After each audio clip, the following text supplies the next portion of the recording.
Assalamualaikum warahmatullahi wabarakatuh. Berikut adalah diseminasi saya untuk aksi nyata 1.4 pada modul budaya positif. Perkenankan saya memperkenalkan diri terlebih dahulu. Saya Mariatul Kiptiah, guru di SMPN 1 Gondang Wetan, CGP Angkatan 10 Kabupaten Pasuruan. Selanjutnya, saya akan menayangkan rekaman video saat saya mengimplementasikan aksi nyata pada modul 1.4 tentang budaya positif di sekolah.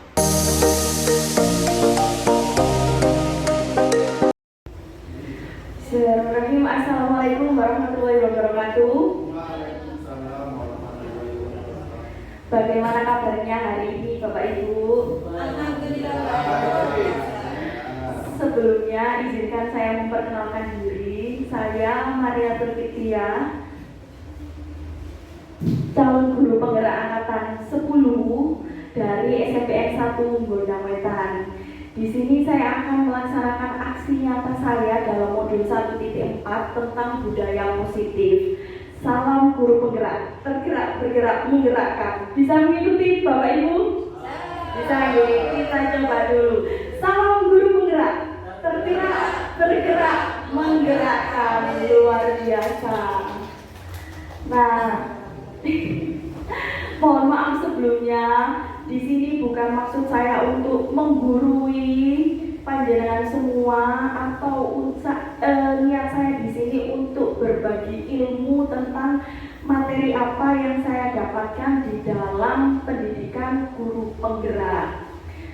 Sebelum itu biar lebih semangat ya Bapak Ibu, karena di sini bukan hanya siang hari tapi juga agak-agak ngantuk sepertinya. Jadi kita ice breaking dulu, ngoten nggih?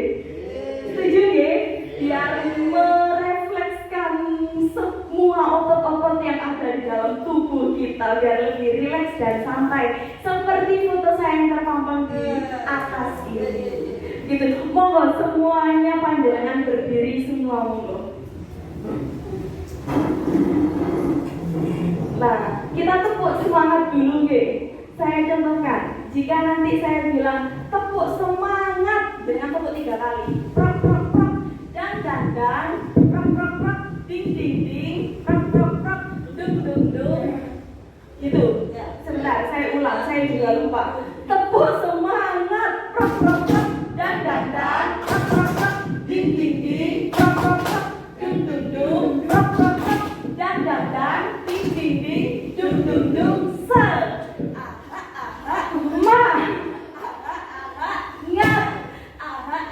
begitu, bisa mengikuti ya Bapak Ibu? Oke. Sekarang kita bersama-sama biar lebih rileks. Tepuk semangat. Dan ding ding ding, dung dung dung, dan ding ding ding, dung dung dung,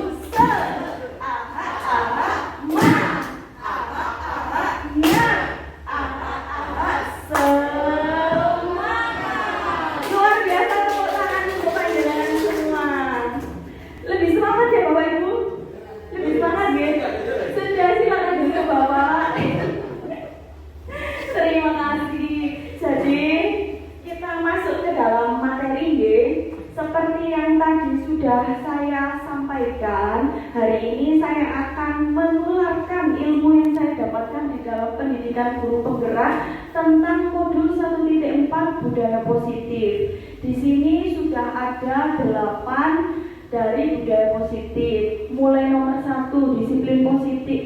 Dalam budaya positif ada disiplin positif, lalu teori kontrol, teori motivasi, hukuman dan penghargaan, posisi kontrol guru, kebutuhan dasar manusia, keyakinan kelas, dan segitiga restitusi. Ada 8 item Bapak Ibu. Kita akan membahasnya satu per satu.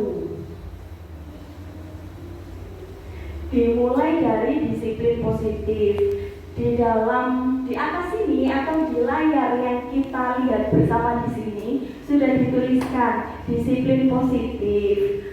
Disiplin dimaknai menjadi sesuatu yang dilakukan seseorang pada orang lain untuk mendapatkan kepatuhan. Sebagai pendidik, tujuan kita adalah menciptakan anak-anak yang memiliki disiplin diri sehingga mereka bisa berperilaku dengan mengacu pada nilai-nilai kebajikan universal dan memiliki motivasi intrinsik bukan ekstrinsik.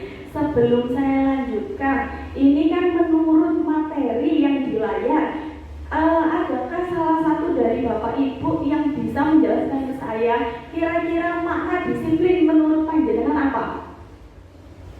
Kira-kira yang biasanya kita alami sehari-hari, disiplin menurut panjenengan. Guru BK mungkin bisa ini menjawab. Makna disiplin menurut Bu Vivin apa kira-kira? Menurut saya disiplin itu menaati semua tata tertib, peraturan yang ada untuk menjadi lebih baik. Luar biasa untuk Bu Vivin. Seperti yang disampaikan oleh Bu Vivin Bapak Ibu, jadi memang disiplin itu erat kaitannya tentang peraturan dan hukuman. Erat kaitannya dengan peraturan, tata tertib dan hukuman. Maka dari itu, disiplin positif ini adalah unsur utama untuk menerapkan budaya positif di sekolah. Banyak sekali contoh disiplin positif di sekolah ya Bapak Ibu. Kira-kira apa saja yang sudah panjenengan terapkan disiplin positif di sekolah, kira-kira apa? Bu Rini mungkin contoh disiplin positif yang sudah Bu Rini terapkan di sekolah? Menggunakan seragam atau pakaian sesuai aturan yang sudah ditetapkan, terus datang tepat waktu sesuai aturan, kemudian melaksanakan tugas sesuai tugas pokok dan fungsinya. Itu Terima kasih Bu Rini. Semua yang disampaikan Bu Rini itu sangat benar nih Bapak Ibu. Jadi memang seperti itu adalah contoh-contoh dari disiplin positif yang biasa kita terapkan di sekolah. Kembali lagi, jika anak-anak itu disiplin di sekolah, maka pembelajaran akan berjalan lebih optimal lagi. Kita lanjutkan nih Bapak Ibu. Untuk selanjutnya kita masuk pada teori kontrol. Di sini ada miskonsepsi atau kesalahpahaman tentang teori kontrol. Ini teori kontrol antara guru dan murid. Yang pertama miskonsepsinya yaitu ilusi guru mengontrol murid. Di sini guru itu selama ini merasa apa yang dilakukan murid itu akibat dari murid menaati guru atau guru berhasil untuk mengontrol murid. Padahal tidak Bapak Ibu. Jadi di sini itu yang sebenarnya yang bisa mengontrol murid itu ya murid itu sendiri. Apabila murid mau melakukan apa yang dikehendaki oleh seorang guru, berarti memang murid itu mengizinkan dirinya untuk dikontrol oleh guru tersebut. Seperti itu. Selanjutnya yang kedua adalah ilusi bahwa semua penguatan positif efektif dan bermanfaat. Kita coba flashback sedikit biasanya itu kan untuk membuat anak-anak itu bisa nurut ke kita, bisa melakukan hal yang kita perintah atau hal yang kita inginkan, itu kita itu biasanya memberikan penguatan-penguatan efek positif atau bujukan. Ayo le sing nurut tiket kelas engko lek wis tiket bersih tak kei jajan di kantin misalnya seperti itu. Itu juga kurang baik ya Bapak Ibu, karena ketika anak-anak sudah terbiasa dengan penguatan-penguatan positif, mereka akan bergantung kepada kita. Jadi mereka tidak bisa mandiri dalam melakukan tugas perkembangan mereka. Lalu yang nomor 3 adalah ilusi bahwa kritik dan membuat orang merasa bersalah dapat menguatkan karakter. Nah ini juga terjadi kesalahpahaman di sini. Guru mengira apabila guru membuat murid merasa bersalah, misalnya kita mengatakan kata-kata atau kalimat, kamu seperti itu, apakah kamu tidak kasihan kepada orang tuamu yang sudah bekerja untuk memberikan kamu uang saku misalnya seperti itu. Nah, dengan kalimat-kalimat seperti itu akan membuat murid merasa gagal, membentuk identitasnya menjadi gagal, jadi kurang tepat kepada anak-anak. Padahal apabila guru ingin menciptakan identitas sukses, membentuk murid dengan kesalahan mereka, itu cukup diberitahu dengan nada-nada halus dan pesan-pesan yang membuat mereka bisa memahami apa yang kita inginkan, seperti itu. Selanjutnya nomor 4, ilusi bahwa orang dewasa memiliki hak untuk memaksa. Nah, ini yang sehari-hari kita temui. Kita itu kan ada yang namanya budaya misalnya seperti itu. Jadi orang yang lebih muda harus nurut dengan orang yang lebih tua. Apapun yang disampaikan oleh orang yang lebih tua itu benar. Biasanya itu kan ada yang seperti itu. Nah, bisa jadi di posisi guru atau di posisi orang. Ini juga tidak tepat Bapak Ibu. Karena apa? Apabila anak itu dipaksa melakukan sesuai dengan yang kita inginkan, kita yang lebih tua, itu akan menjadi gesekan atau terjadi perselisihan. Anak itu akan merasa terpaksa melakukan hal itu, jadi tidak dari hatinya. Seperti itu Bapak Ibu. Kita lanjut ke materi selanjutnya tentang teori motivasi. Ini teori motivasi ada 3. Yang pertama adalah untuk menghindari ketidaknyamanan atau hukuman. Yang kedua untuk mendapatkan imbalan atau penghargaan dari orang. Mohon maaf. Yang ketiga untuk menjadi orang yang mereka inginkan dan menghargai diri sendiri dengan nilai-nilai yang mereka percaya. Ini saya ada suatu video, coba dengan simak terlebih dahulu. Kira-kira dalam video tersebut itu mengandung teori motivasi yang mana? Udah 30 menit tapi kok belum datang ya gurunya? Jangan hari ini gurunya nggak ngajar. Bisa jadi nonton yuk atau kantin gitu. Yuk. Ini pergi kemana tuh Mir? Gak tahu. Mungkin kantin kali, kan gurunya nggak ada soalnya. Ini lagi dulu kan ya? Aku kantin ya. Aku nitip dong bilang. Pasti pura-pura kan denger tuh dibilang biar nggak dititipin. Kalau kita bilang.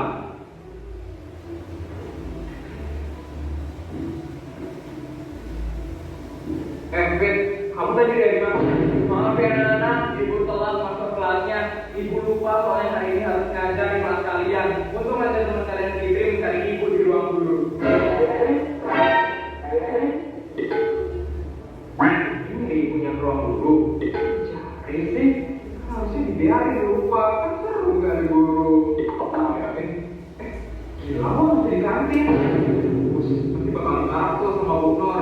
Minggu lalu kita belajarnya sampai mana ya? Minggu lalu kita PR Bu. Nah, cukup ya Bapak Ibu. Kira-kira dari yang dilakukan Fitri di sini, teori motivasi mana yang Fitri ingin peroleh kira-kira? Nomor 3, ada jawaban dari Bapak Faizi nomor 3, untuk menjadi orang yang mereka inginkan dan menghargai diri sendiri dengan nilai-nilai yang mereka percaya. Apakah ada jawaban lain dari Bapak Ibu semuanya? Apakah ada perbedaan pendapat di sini?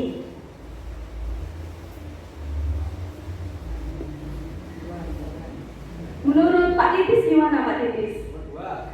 Menurut Pak Titis nomor 2, untuk mendapatkan imbalan atau penghargaan dari orang lain. Adakah jawaban yang sepakat antara nomor 2 atau 3? Nah, nomor 1 bisa jadi. Ada lagi jawaban nomor 1, untuk menghindari ketidaknyamanan atau hukuman. Sebelum menjawab jawaban dari video tersebut, saya akan menjelaskan dulu. Jadi teori motivasi nomor 1 itu adalah untuk menghindari ketidaknyamanan atau hukuman. Biasanya saya hari ini tidak mencontohkan ke murid pun, saya mencontohkan ke guru kita sendiri. saya sendiri saja biar aman. Biasanya saya berangkat tepat waktu hari Senin agar saya tidak dimarahi kepala sekolah jika terlambat mengikuti upacara. Nah, contohnya seperti itu. Jadi orang memiliki motivasi untuk menghindari hukuman. Orang melakukan segala sesuatu itu biar mereka tidak kena hukum, bukan karena untuk menjadi orang yang diinginkan. Jadi kalau nomor satu itu mereka melakukan sesuatu dengan terpaksa, bukan dari dalam dirinya sendiri. Kalau nomor dua, untuk mendapatkan imbalan atau penghargaan dari orang lain, panjenengan semua pasti identik dengan kata pencitraan. Jadi melakukan segala sesuatu itu untuk mendapatkan penghargaan atau pujian dari orang lain. Dibuat-buat, tetap tidak dari hatinya sendiri.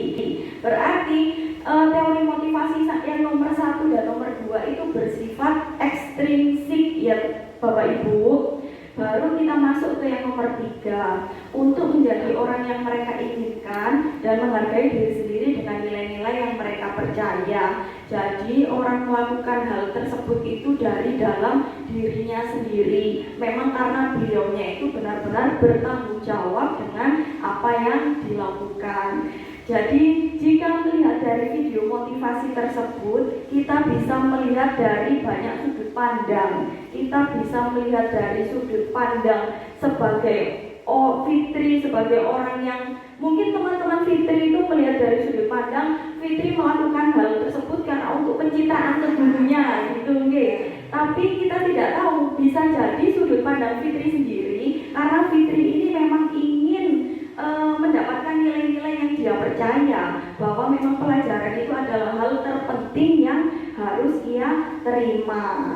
Seperti itu contohnya Bapak Ibu. Sudah jelas ya untuk yang teori motivasi. Nah, kalau sudah jelas kita lanjutkan selanjutnya pada hukuman dan penghargaan.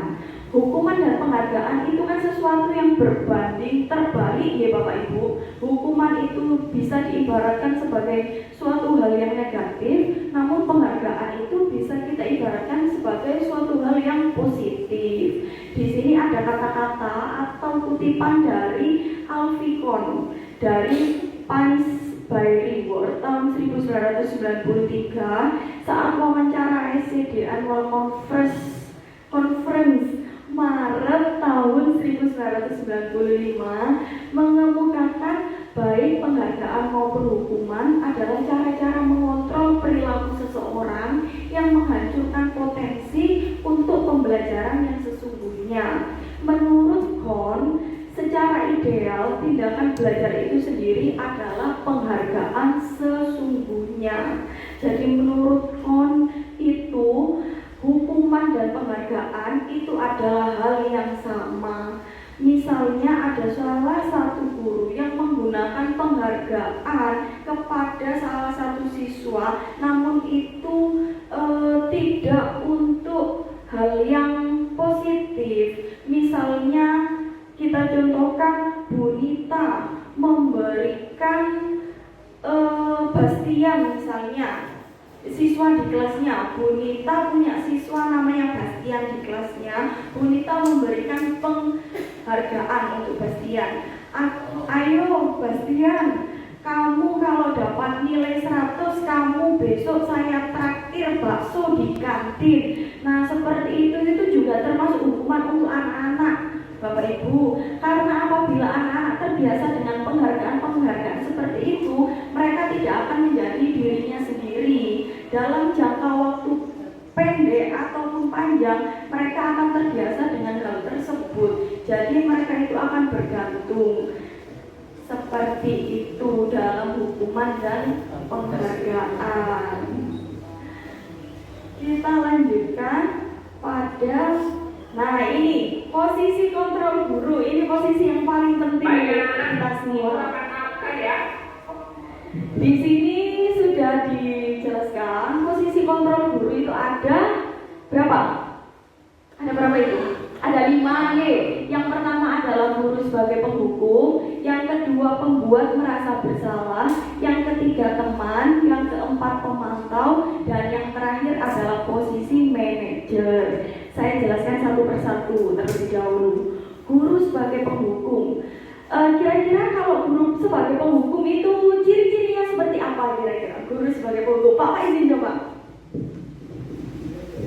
Suaranya keras. Iya. Sering marah-marah Pak.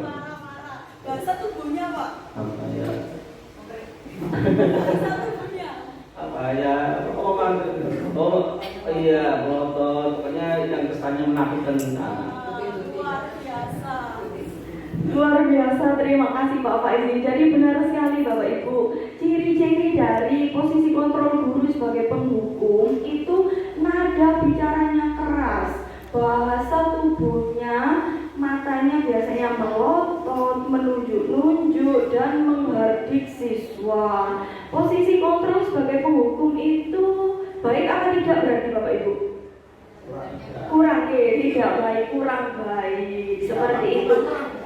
Tidak baik. Karena apa? Apabila guru menerapkan posisi kontrol sebagai penghukum, maka siswa ini biasanya merasa dendam dan merasa sakit hati kepada guru tersebut. Seperti itu. Jika guru berada pada posisi kontrol penghukum. Selanjutnya adalah posisi kontrol pembuat merasa bersalah. Biasanya kita itu terlena ya Bapak Ibu, tidak mau menjadi penghukum, ingin menjadi kebalikannya, menggali diri dari dalam agar anaknya ini merasa bersalah. Padahal kalau kita telisik ya Bapak Ibu, posisi pembuat merasa bersalah ini lebih berbahaya dari posisi penghukum. Karena apa? Guru ini membentuk identitas anak-anak menjadi anak yang gagal dan anak yang tidak diterima.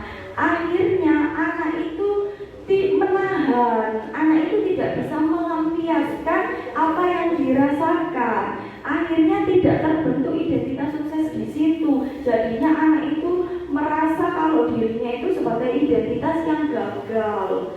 Seperti itu Bapak Ibu. Yang ketiga adalah posisi teman. Kalau posisi teman, di sini saya ada Pak Titis sini, guru olahraga. Biasanya guru olahraga itu dekat dengan siswa. Menurut Bapak posisi teman itu biasanya seperti apa? Maju ya Pak, tidak cukup mic-nya.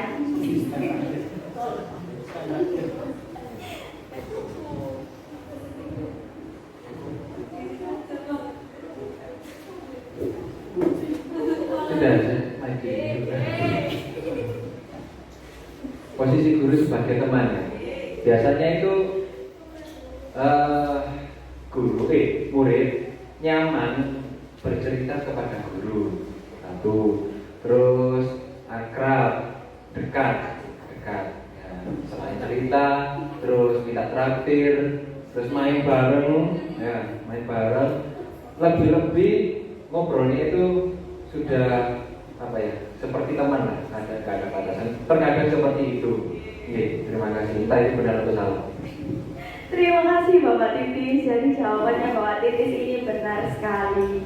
Posisi teman di sini itu memang ada plus minusnya Bapak Ibu. Plusnya adalah siswa ini kan sudah dekat dengan guru karena menganggap guru sebagai temannya. Akhirnya guru ini lebih mudah dalam mengkondisikan siswa. Plusnya di situ, siswa akan lebih nurut kepada guru tersebut. Namun negatifnya, apabila di suatu waktu tiba-tiba guru tersebut tidak berpihak lagi kepada siswa tersebut, maka dia akan merasa kecewa dan tidak akan mau melakukan hal seperti yang diinginkannya. Seperti itu. Selanjutnya adalah posisi pemantau. Posisi pemantau itu adalah guru menerapkan posisi kontrolnya untuk menekankan konsekuensi apa yang akan anak itu dapatkan apabila dia melakukan kesalahan. Jadi guru tersebut akan mengingatkan konsekuensinya apa apabila anak tersebut melakukan kesalahan. Nah, yang terakhir adalah posisi manajer. Posisi yang paling tinggi, posisi yang paling baik dari 5 kontrol guru ini. Posisi manajer adalah guru akan membimbing siswa bertanggung jawab untuk menyelesaikan masalahnya atau keluar dari permasalahannya. Kira-kira ini Bapak Ibu, yang sering kita lakukan di sini, kita berada pada posisi kontrol guru yang mana kira-kira? Biasanya Bu Zuro posisi kontrol yang mana Bu Zuro? Bu Zuro masih sering di nomor 1 penghukum Bu Eka. Nomor 1 penghukum. Bapak Erik. Saya sama seperti Pak sebagai teman. Sebagai teman Bu Dewi. 1 dan 2. Bu Konita. 1 penghukum. Bapak Bastian posisi mana? 1, 2, 3. Pak Dedi. 2 dan 3. Bu Vivin, kita kembali lagi ke awal. Nah, Bu Vivin nomor berapa Bu Vivin? Masih 1 sama 3. 1 sama 3. Bapak izin, nomor berapa Pak? 2, 3. Bu Rini 1, 2. Nah, memang Bapak Ibu, saya pun juga seperti itu. Saya masih sering sekali berada pada posisi sebagai pendukung. Ini ada video nih Bapak Ibu, kita simak bersama. Tri, Hadir Bu. Ani, Hadir Bu. Budi, Hadir Bu. Toyo. Toyo mana ini? Tadi izin ke toilet Bu. Pasti bolong lagi itu dia. Permisi Bu. Maaf, tadi saya izin ke toilet Bu. Izin ke toilet atau bolong ke kantin kamu? Kok Bu beneran? Bolong kamu. Ibu yakin sekali murid seperti kamu pasti suka bohong saat pelajarannya ibu. Jangan bohong-bohong ya kamu. Seriusan kok Bu beneran? Tadi saya ke toilet kok Bu bukan ke kantin? Berani melawan saya ya. Berani nilai kamu. Maaf Bu. Murid seperti kamu itu suka sekali membantah omongan guru. Mungkin sekali di masa depan kamu tidak akan menjadi apa-apa. Pokoknya kalian semua jangan ada yang seperti Tono ya. Jangan mencontoh laporan ekonomi yang suka bolong. Kalau kalian mengikuti jejaknya Tono, kalian tidak akan sukses di masa depan. Masa depan kalian akan suram seperti Tono. Coba kamu sini. Coba angkat tangan itu.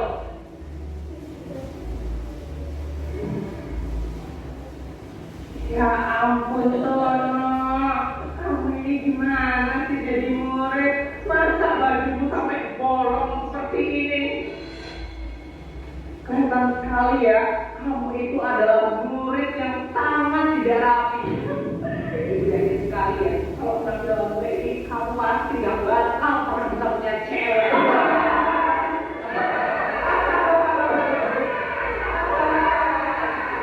Jahat banget sih gurunya ini. Harus banget ya aku udah ngomongin kayak gini di depan teman-teman. Kenapa jadi malu?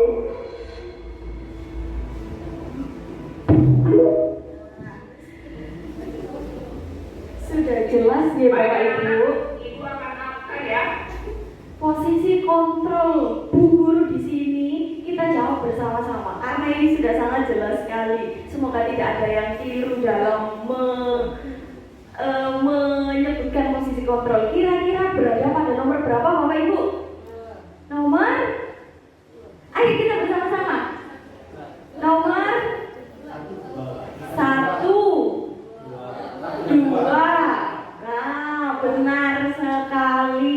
Jadi di sini Bu Gurunya nomor 1 berada pada posisi kontrol pendukung. Bu Gurunya juga berada pada posisi kontrol pembuat merasa bersalah. Setelah hari ini semoga kita bisa naik level ya Bapak Ibu. Jika menghadapi permasalahan siswa kita bisa langsung loncat berada pada posisi manajer. Tuh. Amin. Kita lanjutkan selanjutnya. Nah, ini ada kebutuhan dasar manusia. Kebutuhan dasar manusia ada 5. Yang pertama adalah kebutuhan bertahan hidup. Yang kedua, kasih sayang dan rasa diterima. Yang ketiga, penguasaan. Yang keempat, kebebasan. Dan yang terakhir adalah kesenangan. Di sini saya ada contoh kasus. Bu Maria, guru wali kelas 7A, beliau beliau sedang bingung menghadapi ulah salah satu murid di kelasnya, Pandu. Beberapa anak di kelas 7A telah datang padanya dan mengeluhkan Pandu yang seringkali meminta uang mereka dengan paksa. Kira-kira di sini kebutuhan dasar apa yang berusaha Pandu penuhi? Ini ada 5 kebutuhan dasar manusia, Bapak Ibu.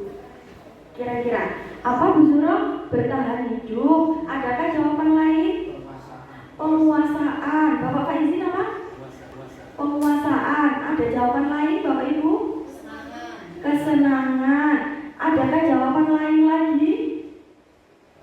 Sampun nggih. Berarti sekarang seperti ini, Bapak Ibu. Saya ingin mengajak panjenengan melihat segala sesuatu ini dari segala arah, bukan hanya dari satu arah saja. Kita masuk kepada permasalahannya Pandu. Pandu ini kan anaknya itu tiap hari suka meminta uang kepada temannya atau memalak teman-temannya. Sekarang kita masuk kepada kebutuhan dasar manusia. Kita cari dulu apa alasan Pandu melakukan hal tersebut. Mohon maaf keliru.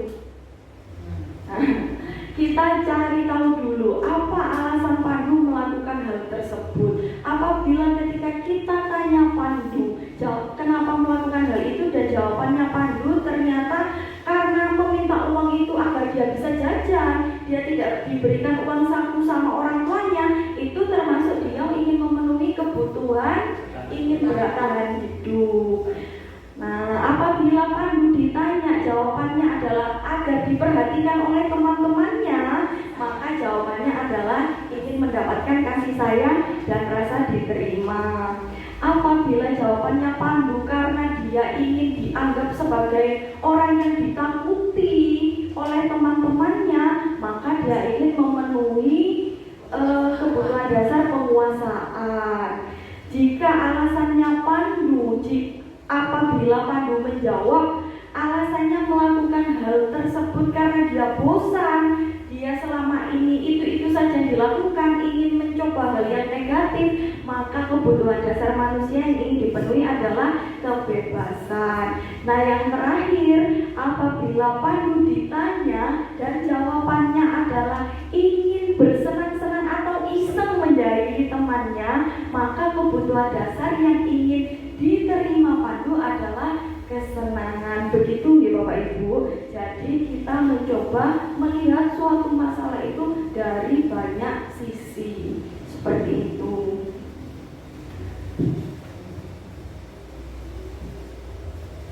Ini materi selanjutnya adalah materi keyakinan kelas.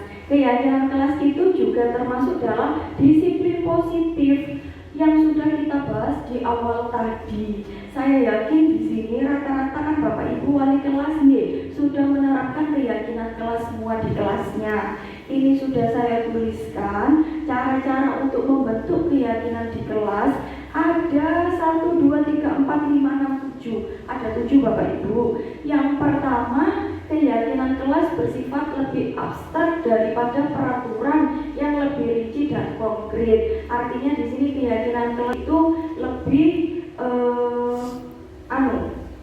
tidak kaku ya, kata-katanya tidak kaku. Kalau peraturan itu kan lebih kaku ya, kata-katanya itu menghardik, nah perintah semua. Kalau ini itu bersifat himbauan, misalnya seperti itu.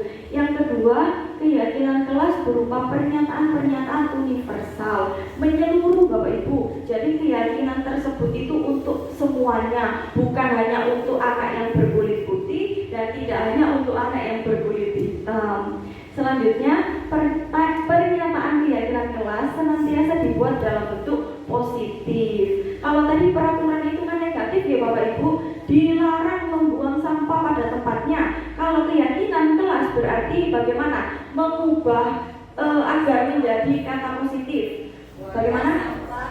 Nah, buanglah sampah pada tempatnya atau sadar lingkungan. Seperti itu, contoh mengubah menjadi bentuk positif. Selanjutnya adalah keyakinan kelas hendaknya tidak terlalu banyak sehingga mudah diingat dan dipahami oleh semua warga kelas.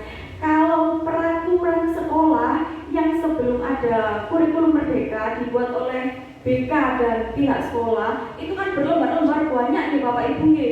Tapi kalau keyakinan kelas di kelas itu kan hanya ada satu lembar mencakup semua biar anak-anak mudah hafal seperti itu. Selanjutnya keyakinan kelas sebaiknya sesuatu yang dapat diterapkan di lingkungan tersebut benar, yang harus bisa diterapkan di lingkungan sekolah dan lingkungan kelas. Apakah kita bisa menerapkan keyakinan kelas itu di pasar kan boten gitu, jadi harus di sekolah. Semua warga kelas hendaknya ikut berkontribusi dalam pembuatan keyakinan kelas lewat kegiatan curah pendapat. Ini saya sangat saya sangat mengapresiasi Bapak Ibu guru semuanya. Jadi panjenengan semuanya dalam pembentukan keyakinan kelas itu sudah melalui diskusi, sudah disepakati dengan bukti anak-anak semua satu kelas tanda tangan dan keyakinan kelas tersebut ditempel di tembok kelas. Yang terakhir adalah bersedia meninjau kembali keyakinan kelas dari waktu ke waktu. Jadi bisa diubah sesuai dengan kebutuhan dan tiap hari diingatkan agar tetap berjalan. Begitu Bapak Ibu.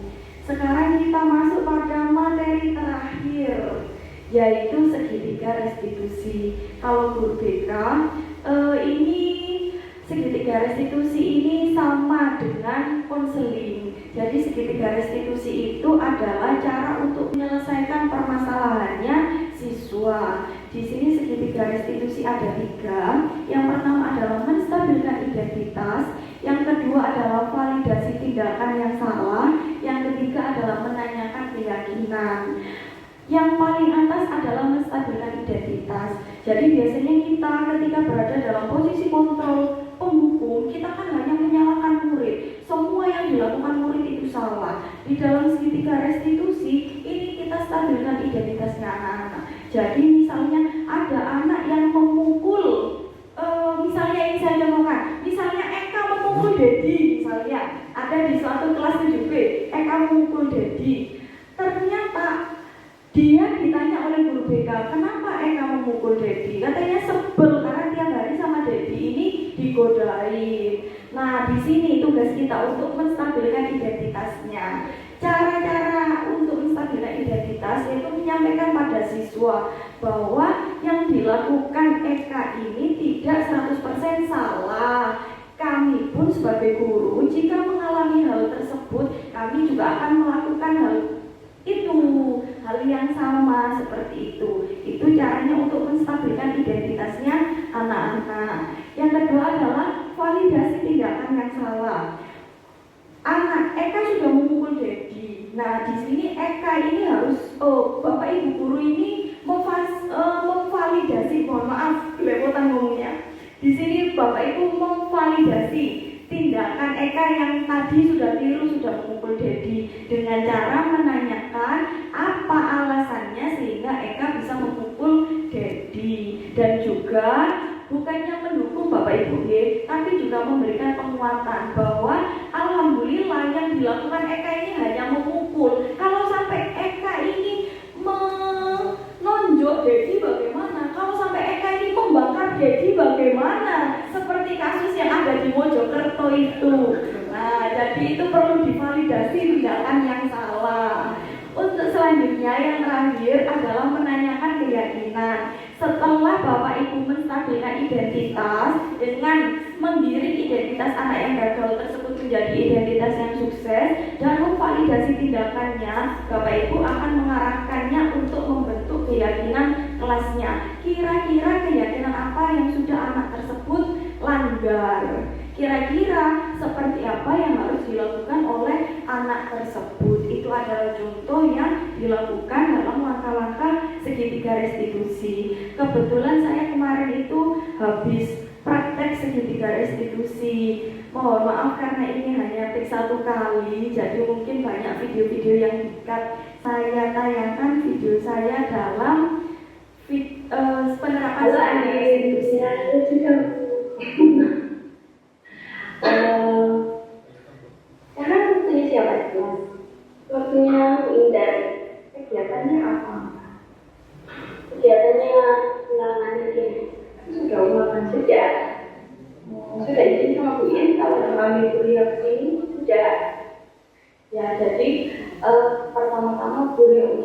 berterima kasih karena Andin sudah memenuhi panggilan Buria untuk berbuka ngobrol sama Buria, ngobrol-ngobrol sama Buria.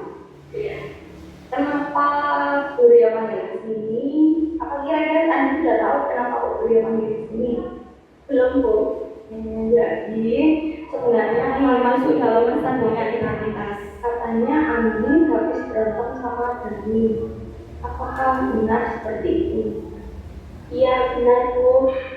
Karena Dani saat diberi soal Dani marah-marah, Dani berkata secara kasar. Itu saat pelajaran apa? Saat pelajarannya Pak Wahyudi. Pelajarannya Pak Wahyudi. Oh, jadi kamu marah sama Dani gara-gara dan itu disuruh mengerjakan soal sama Pak Wahyudi, tapi Dani marah-marah, ya, minta-minta Pak Wahyudi dan berkata kasar. Ya wajar, Buria jika berada di posisinya Andin, juga Buria pasti akan marah kalau menemui kejadian yang seperti itu. Lalu apa yang kamu lakukan Ini masuk ke dalam validasi tindakan. Awalnya saya menegurnya, lama-lama Dani itu semakin marah. Akhirnya kami saling membentak satu sama lain. Oh begitu, pasti kamu melakukan hal itu ada alasannya kan? Kok sampai bisa berantem seperti itu sama Dani? Kok sampai bisa semarah itu sama Dani? Saya tidak suka tidak ada murid yang membentak guru, karena guru harus kita hormati dan guru adalah sebagai orang tua di sekolah. Wajar di sini jika Andin merasa marah. Alhamdulillah Andin tidak sampai berkelahi dengan Dani, hanya sampai itu saja. Sekarang menurut Andin, apakah yang Andin lakukan itu sudah sesuai dengan keyakinan kelas yang sudah dibuat? Tidak. Menurut Andin, keyakinan kelas apa yang sudah Andin langgar? Saling menghormati antar teman. Apakah menurut Andin saling menghormati antar teman itu adalah suatu hal yang penting? Iya, Bu. Menurut Andin, keyakinan apa yang harus Andin lakukan jika Andin sedang marah? Harus lebih sabar dan dapat mengontrol emosi. Apakah Andin bersedia menyelesaikan masalah ini? Ya. Bagaimana jika kedepannya terjadi masalah seperti ini lagi? Apa yang akan Andin lakukan? Jika seperti ini terus-menerus, akan saya laporkan kepada wali kelas atau ke guru BK. Bagus, luar biasa sekali Andin. Tetap semangat untuk menjadi lebih baik lagi. Buria berterima kasih, Andin sudah meluangkan waktu bertemu Buria hari ini. Setelah ini Andin bisa kembali ke kelas untuk melanjutkan pelajaran IPA. Jadi Andin, baik, terima kasih banyak. Nah, itu Bapak Ibu. Halo Andin, ya sudah. Salah satu contoh dari penerapan segitiga restitusi. Mohon maaf jika videonya terpotong-potong karena memang kemarin itu sesuatu praktek ya Bapak Ibu, jadi bukan realita. Jadi seakan-akan seperti dibuat-buat, tapi semoga saja praktek baik atau di kenyataannya, di realitanya kita bisa menerapkan segitiga restitusi dengan sebaik-baiknya. Itu mungkin sampai di sini saja penerapan materi dari saya. Monggo saya mengharapkan umpan balik atau pertanyaan tidak apa-apa. Kalau saya bisa jawab, ya saya jawab. Kalau saya tidak bisa jawab, saya tetap berusaha menjawabnya. Dan masukan dari panjenengan, monggo siapa yang kira-kira memiliki masukan? Bapak ini umpan balik. Terima kasih Bapak. Terima kasih. Yang pertama, penyajiannya sangat bagus, ya, sistematis, sangat jelas, intonasinya juga membuat kita menjadi jelas, ya. Dan ya, kita sudah sering menerima ini, ya, boleh dari Bu Dian untuk sini, tapi semakin lama semakin jelas. Mungkin saat pertama mungkin masih bingung, nah ini sudah semakin jelas, ya. Jadi tadi mulai urut dari teori motivasi sampai ini sepertinya semuanya ada keterkaitannya. Nah, itu yang saya pahami dari penyajian dari dunia cocok sebagai guru. Terima kasih Bapak izin. Mungkin ada yang lain Bapak Ibu. Pertanyaan dari Bu Pipin, apabila saya bisa menjawab, akan saya jawab. Jika saya tidak bisa menjawab, saya tetap berusaha menjawab. Tidak menyusahkan kok Bulia. Ini suatu materi yang sangat bagus Bulia. Kalau materi tadi kan sudah Bapak izin dan terwakilkan. Materi yang harusnya semua guru bisa, dan kebanyakan untuk disiplin positif ini bisa malah dilakukan hanya pada guru BK saja. Nah, kebanyakan ini harusnya bagusnya kan untuk semua guru. Jadi apa kesulitan di kelas kita lakukan dengan disiplin positif itu. Insya Allah tidak ada anak yang akan terlalu mencuat gitu. Apakah seperti itu nih untuk guru yang lain disampaikan seperti apa, mungkin bisa seperti itu apa tidak gitu. Terima kasih Bu. Terima kasih Bu Vivin. Saya akan berusaha menjawab pertanyaan dari Bu Vivin. Memang materi budaya positif, khususnya dalam disiplin positif tadi, itu memang harus diterima oleh seluruh warga sekolah, ya Bapak Ibu. Bukan hanya untuk wali kelas, bukan hanya untuk pihak manajemen, dan bukan hanya untuk wali kelas saja. Memang di sini yang membentuk keyakinan kelas memang wali kelas, tapi yang berada di luar menjaga gerbang itu juga semua guru secara bergantian. Yang menyelesaikan masalah anak terlambat juga ada tim tata tertib sendiri dan guru BK. Jadi memang materi ini seharusnya memang disampaikan kepada seluruh warga sekolah. Namun kita itu kan penyampaiannya bertahap ya Bapak Ibu. Nah, mungkin kesempatan saya hari ini adalah untuk menyampaikan ke panjenengan semua. Namun sedikit saya cerita, di dalam guru penggerak itu ada yang namanya nilai-nilai guru penggerak. Ada yang namanya kolaborasi. Mungkin hari ini saya sedang berkolaborasi sama panjenengan semua. Besok gilirannya panjenengan berkolaborasi kepada guru lain untuk menyampaikan materi yang saya berikan. Misalnya hari ini yang tidak hadir Pak Ipul, nah Bu Dewi besok berkolaborasi dengan Pak Ipul untuk menyampaikan ini aku melok desiminasine Bu Ria tak ceritani sampai di sini iki. Misalnya seperti itu. Atau misalnya Bapak Bastian, Bu Win tidak hadir di sini. Nah, tugasnya Pak Bastian itu berkolaborasi dengan Bu Win untuk menyampaikan materi budaya positif ini apa. Jadi hari ini kita berusaha berkolaborasi ya Bapak Ibu. Saya sementara berkolaborasi dengan panjenengan semua. Harapan saya jenengan juga bisa berkolaborasi kepada guru lain untuk berbagi materi hari ini. Begitu ya Bu Vivi. Apakah ada yang lain lagi ya Bapak Ibu? Sampun nggih, apabila sudah, saya memohon maaf jika ada salah kata atau perbuatan yang tidak saya sengaja, dan saya juga berterima kasih sekali atas kehadiran Bapak Ibu di sini untuk mengikuti desiminasi guru penggerak saya. Mohon doanya agar lancar ke depannya biar saya bisa lulus seperti harapan, dan saya doakan Bapak Ibu semua di sini kecuali Bapak izin bisa ikut guru penggerak di tahap selanjutnya. Jadi semakin banyak guru penggerak, semakin semakin maju sekolah kita, misalnya seperti itu. Amin. Sebelum saya akhiri, di sini saya ada sedikit pantun. Halo Andi. Nah ini hari raya makan ketupat. Meskipun kerja terasa berat, kita harus tetap semangat.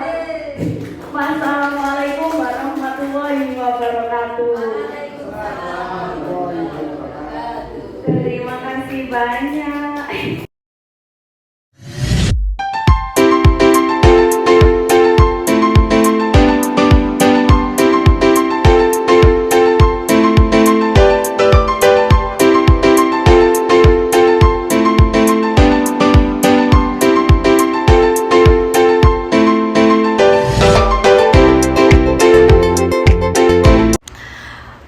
Berikut adalah refleksi dari saya sebagai CGP setelah melaksanakan kegiatan diseminasi aksi nyata budaya positif di sekolah.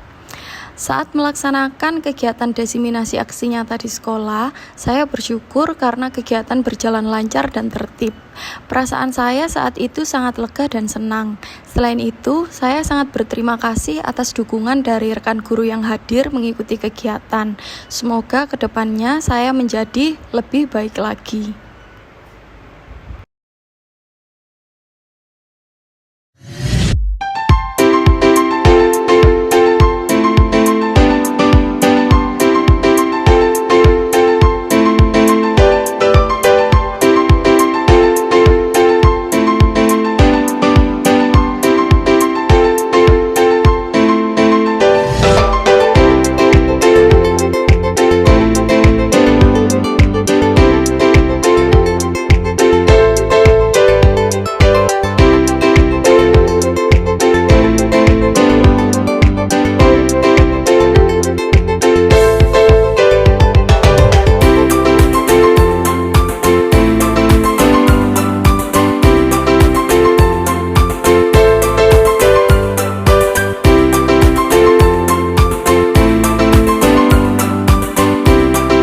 Halo Andin, ya lucu kamu.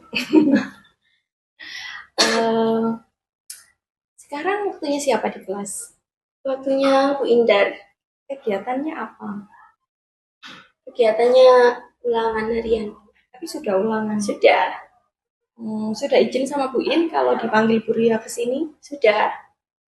Ya, jadi pertama-tama Bu Ria ucapkan terima kasih karena Andin sudah memenuhi panggilannya Bu Ria untuk ke BK ngobrol sama Bu Ria, ngobrol-ngobrol sama Bu Ria.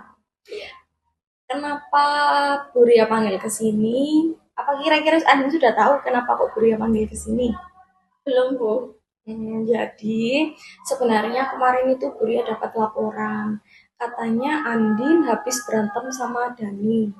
Apakah benar seperti itu? Iya benar Bu. Karena Dani saat diberi soal, Dani marah-marah dan membentak guru secara kasar. Itu saat pelajaran apa itu? Saat pelajarannya Pak Wahyudi. Pelajarannya Pak Yudi. Oh, jadi kamu marah sama Dani gara-gara Dani itu disuruh mengerjakan soal sama Pak Wahyudi, tapi Dani marah-marah. Iya. Minta-minta Pak Wahyudi dan berkata kasar. Ya wajar, Bu Ria jika berada di posisinya Andin juga Bu Ria pasti akan marah kalau menemui kejadian yang seperti itu. Lalu apa yang kamu lakukan terhadap Dani? Awalnya saya menegurnya. Lama-lama Dani itu semakin marah. Akhirnya kami saling membentak satu sama lain. Oh begitu, pasti kamu melakukan hal itu ada alasannya kan? Kok sampai bisa berantem seperti itu sama Dani? Kok sampai bisa semarah itu sama Dani? Saya tidak suka jika ada murid yang membentak guru, karena guru harus kita hormati dan guru adalah sebagai orang tua di sekolah.